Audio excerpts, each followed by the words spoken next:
According to Dexerto, Joe Rogan fans are outraged after the podcast moves exclusively to Spotify. What a hefty... This was happening. I don't know why. Just because it did happen. What a hefty title. Well, no, you know what it is, Will? There's a community, a YouTube comments community.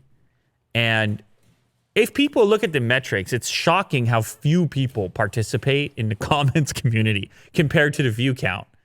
Like, it's a small percentage of people. However, for those that do, it feels meaningful. They like to be a part of that community, and that's fine. That's cool for people to participate.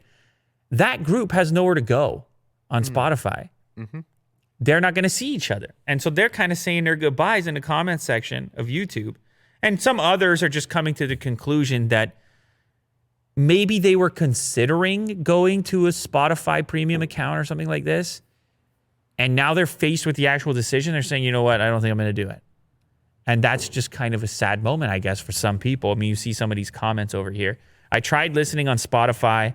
I can't handle the 10 straight minutes of ads, and having Joe read them just makes me suddenly able to totally tune out everything he says without even trying to. Sad times for me. Sad to say I'm not switching from YouTube Premium to Spotify Premium for one podcast. Look, listen to me.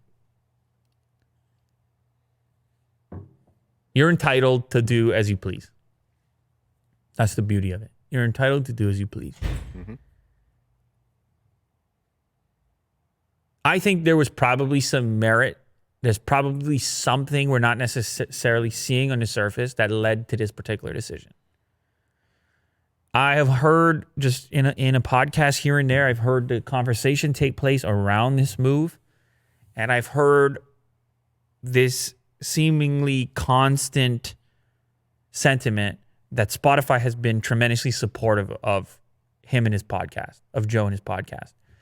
Now, it's up to us to kind of decipher what that means, a supportive nature. But speaking as an individual who does business here on YouTube, YouTube is pretty hands-off.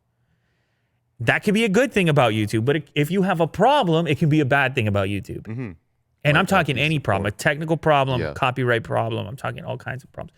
And it doesn't mean, definitely you're going to get a different treatment depending on the scale of your channel. And I'm sure that Joe would have had access to people at YouTube, but it probably wasn't to the same level of intimacy that he can pick up the phone in dealing with Spotify. Mm-hmm.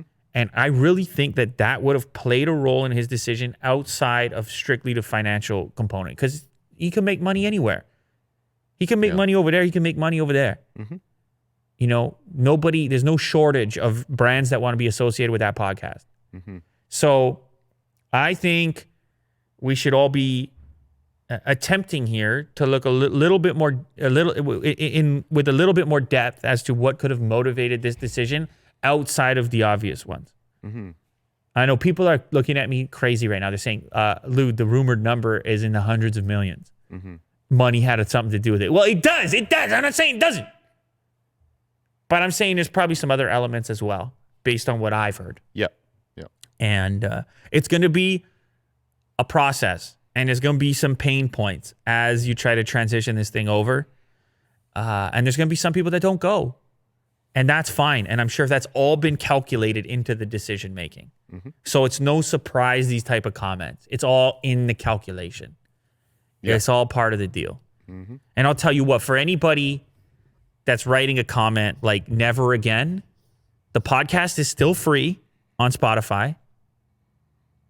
Free to watch, free to listen to, and available on every platform, really. You can get Spotify anywhere. Yeah. And the ads are at the beginning. The ads are at the beginning.